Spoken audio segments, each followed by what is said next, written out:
আসসালামু আলাইকুম। সবাইকে অনলাইন ক্লাসে স্বাগতম। ব্যষ্টিক অর্থনীতি নিয়ে আমাদের আজকের ক্লাস। আমরা আজকে ব্যষ্টিক অর্থনীতির প্রথম অধ্যায়ের কিছু প্রশ্ন নিয়ে আলোচনা করব। তার আগে শুরুতেই আসি যে অর্থনীতি কি।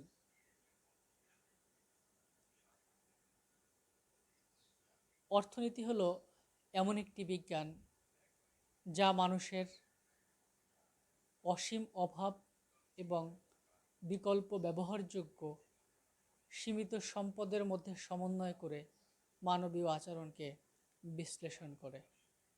Economic Economics is the science which studies human behavior as a relationship between ends and scarce which have alternative uses. L Robbins এই সংজ্ঞাটি দিয়েছেন। অ্যাডাম স্মিথ একে সম্পদের বিজ্ঞান বলেছেন। মূলত মূল অর্থনীতির জনক হলো অ্যাডাম স্মিথ। অর্থনীতির যে দুটি ধারা রয়েছে, একটি ব্যষ্টিক অর্থনীতি এবং একটি সামষ্টিক অর্থনীতি। সেই ব্যষ্টিক অর্থনীতি বা মাইক্রো ইকোনমিক্স বলতে কি বোঝায় সেটি এবার বলছি। ব্যষ্টিক এর ইংরেজি প্রতিশব্দ হলো মাইক্রো, MICRO, মাইক্রো। এই মাইক্রো শব্দটি গ্রিক মাইক্রোস,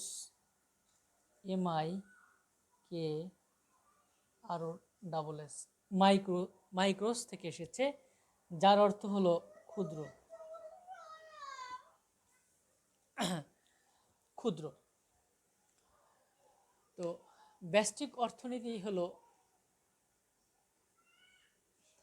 অর্থশাস্ত্রের যে শাখায় অর্থনীতির ক্ষুদ্র ক্ষুদ্র বিষয় নিয়ে আলোচনা করা হয় তাকে ব্যষ্টিক অর্থনীতি বলে।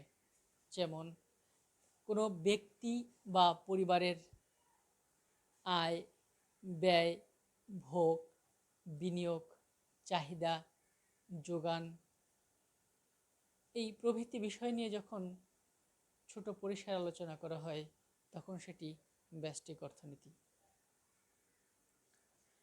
আমি প্রথমে অর্থনীতির সংজ্ঞায় যেটি বলেছিলাম যে মানুষের অভাব অসীম এবং চাহিদা সীমিত। এই অভাব অসীম থেকেই এই অভাব অসীম মানে হলো যে আমাদের একটি চাহিদা যখন পূরণ আমাদের সম্পদ সীমিত, এই জন্যই আমাদের অভাব অসীম রয়েছে। সেটি কেমন, যে একটি চাহিদা যখন আমাদের পূরণ হয় তখন অন্য একটি চাহিদা এসে দরজায় কড়া নাড়ে। এটি হলো অসীম অভাবের কথা। যেমন যদি কারো একটি বাড়ির প্রয়োজন ছিল, প্রথমে ছিল না, যখন বাড়িটি হয়ে গেল তখন তার প্রয়োজন হবে একটি গাড়ির। আবার গাড়ির চাহিদা যখন পূরণ হবে তারপরে আবার নতুন আরেকটি চাহিদা এসে তার দরজায় কড়া নাড়বে। কিন্তু এ সকল চাহিদা পূরণের ক্ষেত্রে আমাদের সম্পদের স্বল্পতা রয়েছে। এই অসীম অভাবকে সীমিত সম্পদ দিয়ে কিভাবে পূরণ করা যায়, এই পূরণের প্রচেষ্টার নামই হলো অর্থনীতি। অর্থনীতিতে স্ক্যার্স বা দুষ্প্রাপ্যতা এবং নির্বাচন বলতে দুটি বিষয় রয়েছে। যেমন তোমাদের পরীক্ষায় আসতে পারে দুষ্প্রাপ্যতা বলতে কি বোঝায়। দুষ্প্রাপ্যতা হলো সম্পদের স্বল্পতা, অর্থাৎ সম্পদের স্বল্পতাকেই আমরা দুষ্প্রাপ্যতা বলতে পারি। এবার আসি নির্বাচন কি। নির্বাচন হলো অনেকগুলো অভাব বা অনেকগুলো অপশন রয়েছে, সেই অনেকগুলো অভাব বা অপশন থেকে আমার আয়ের সাথে সামঞ্জস্য করে এরকম অভাবে নির্বাচন কি বলা হয়, এরকম অভাব বাছাই করার প্রক্রিয়াটার নামই হলো নির্বাচন। আমি আবার বলছি যে আমার অনেকগুলো চাহিদা রয়েছে, কিন্তু আমার সব চাহিদা পূরণ করতে হলে যে আয় রয়েছে সেই আয় দিয়ে সব চাহিদা পূরণ করা সম্ভব নয়। এক্ষেত্রে আমার আয় সাপোর্ট করে এমন চাহিদা নির্বাচন করার প্রক্রিয়ার নামটি হলো আমাদের নির্বাচন। তো অর্থনীতিতে দুষ্প্রাপ্যতা এবং নির্বাচনকে বলা হয় যমজ সমস্যা। অর্থনীতির মৌলিক তিনটি সমস্যা রয়েছে। একটি হলো কি উৎপাদন করা হবে,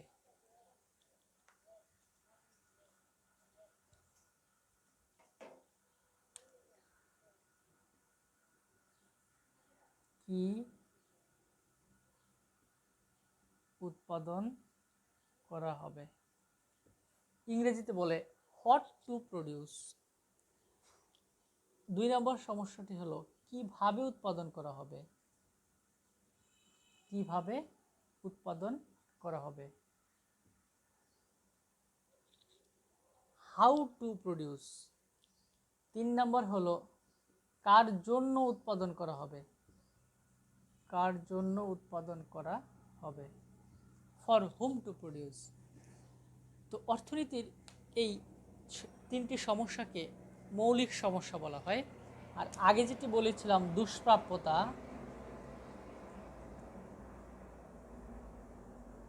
ও নির্বাচন, একে বলা হয় যমজ সমস্যা, অর্থাৎ একটির সাথে আরেকটির সম্পর্ক রয়েছে। সম্পদের স্বল্পতার কারণেই আমাদের কোনো চাহিদা বা কোনো কিছু নির্বাচন করতে সমস্যা হয়।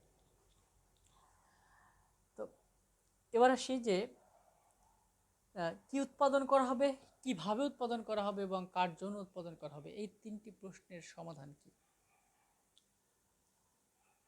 এক কথায় সমাজের জন্য যে দ্রব্য বা সেবাটি প্রয়োজন সেই দ্রব্য বা সেবা উৎপাদন করা হবে। কিভাবে উৎপাদন করা হবে? যে দেশে যে উপকরণ সহজলভ্য সেই দেশ সেই উপকরণ দিয়ে উৎপাদন করবে। কার জন্য উৎপাদন করা হবে? সমাজের উচ্চবিত্ত, নিম্নবিত্ত, নিম্ন মধ্যবিত্ত, মধ্যবিত্ত সকলের জন্য উৎপাদন করা হবে। তবে বেশি গুরুত্ব দিতে হবে সেই সকল মানুষের জন্য যাদের ক্রয়ের ক্ষমতা বা ইনকাম ক্যাপাসিটি বা পারচেজিং ক্যাপাসিটি কম রয়েছে।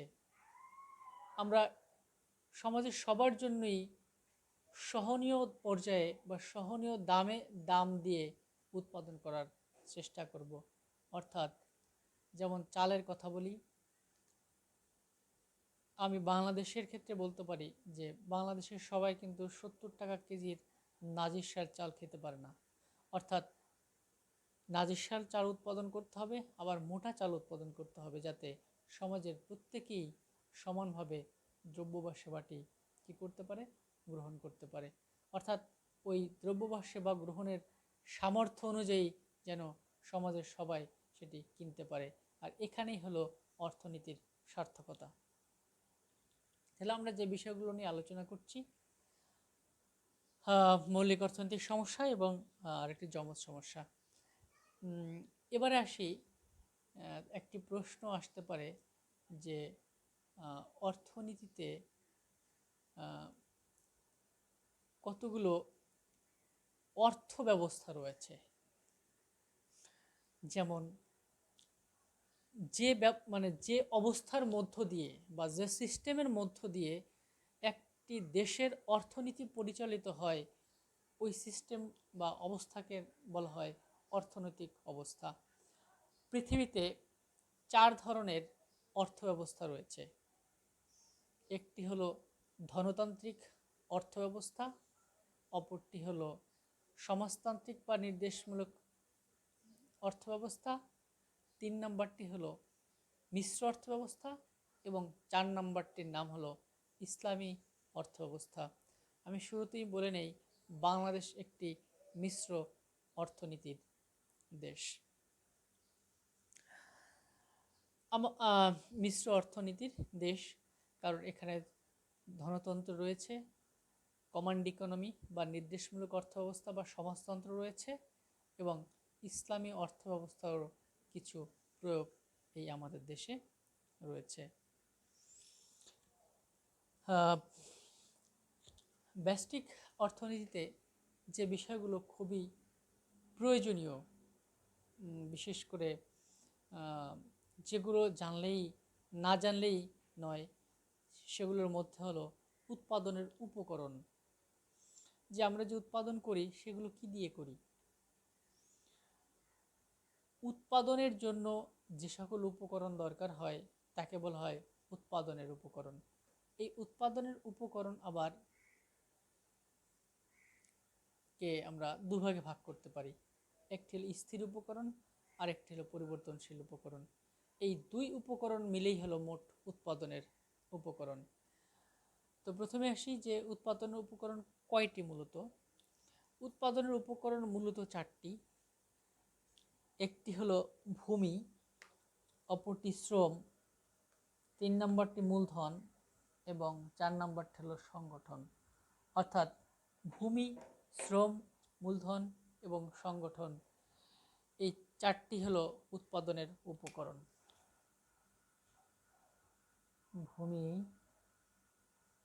শ্রম, মূলধন এবং সংগঠন। শ্রম এবং মূলধন এই দুটি হলো পরিবর্তনশীল উপকরণ এবং ভূমি এবং সংগঠন হলো স্থির উপকরণ। এটা হলো পরিবর্তনশীল উপকরণ।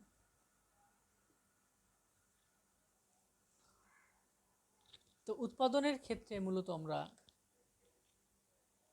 এই পরিবর্তনশীল এবং স্থির উপকরণ সহযোগে উৎপাদন কাজ পরিচালনা করে থাকি। এই 4টি, যেমন সংগঠন নিয়ে একটি চ্যাপ্টার রয়েছে, মূলধন নিয়ে রয়েছে, শ্রম এবং ভূমি, এই 4টি নিয়ে আলাদা আলাদা চ্যাপ্টার রয়েছে। এরপরে যে বিষয়টি নিয়ে জানতে হবে যাবে দ্রব্য। দ্রব্য কি? দ্রব্য হলো যার মধ্যে উপযোগ আছে তাকে দ্রব্য বলে। দ্রব্য অনেক ধরনের হতে পারে। স্বাভাবিক দ্রব্য, বিলাসজাত দ্রব্য, নিত্য প্রয়োজনীয় দ্রব্য, গিফেন দ্রব্য, ভেবলেন দ্রব্য, প্রাথমিক দ্রব্য, মাধ্যমিক দ্রব্য, চূড়ান্ত দ্রব্য। অর্থাৎ আমি যদি দ্রব্যকে ভাগ করি তাহলে অনেক ভাগের দ্রব্য আমরা পেয়ে থাকব। তো যে সকল আমাদের এই ব্যষ্টিক অর্থনীতিতে মূলত আমাদের যে দ্রব্যগুলোর প্রয়োজন হবে, স্বাভাবিক দ্রব্য কি, নিত্য প্রয়োজনীয় দ্রব্য কি, বিলাসজাত দ্রব্য কি, এই সকল জিনিস আমাদের প্রয়োজন হবে। তারপরে যে বিষয়গুলো আমাদের আসবে, যেমন মূলধন বাজার, দ্রব্য, এরপরে বাজার। বাজার কি? দ্রব্য বা সেবা ক্রয় এবং বিক্রয়ের প্রক্রিয়াকে বাজার বলে। বাজার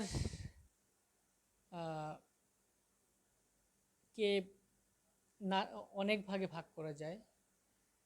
যেমন যদি আমরা বলি পূর্ণ প্রতিযোগিতা বাজার, একচেটিয়া বাজার, এটি হলো এক ধরনের বাজার। আবার এটা হলো ব্যষ্টিক অর্থনীতিতে বাজার। আবার সামষ্টিক অর্থনীতিতে বাজার চিন্তা করি তাহলে হবে দ্রব্য বাজার, শ্রম বাজার, মূলধন বাজার।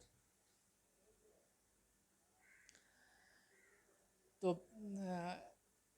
ব্যষ্টিক অর্থনীতির বাজারগুলো নিয়েই মূলত আমাদের এবছর অনার্স ফার্স্ট ইয়ারের আলোচ্য বিষয়। এছাড়া রয়েছে বাজারের ভারসাম্য, বাজারে কীভাবে ভারসাম্য অর্জিত হবে। আবার মুক্তবাজার অর্থনীতি বলতে কি বোঝায়, এই বিষয়গুলো নিয়ে আমরা আলোচনা করব। তো আজকে আমি তোমাদের একটি বিষয় পড়িয়ে শেষ করব, সেটি হলো ব্যষ্টিক অর্থনীতি এবং সামষ্টিক অর্থনীতির মধ্যে পার্থক্য কী। তো ব্যষ্টিক বা সামষ্টিক অর্থনীতি, আমি শুরুতেই বলে নিয়েছি, অর্থশাস্ত্রের যে শাখায় অর্থনীতির ক্ষুদ্র ক্ষুদ্র বিষয় নিয়ে আলোচনা করা হয় তাকে ব্যষ্টিক অর্থনীতি বলে।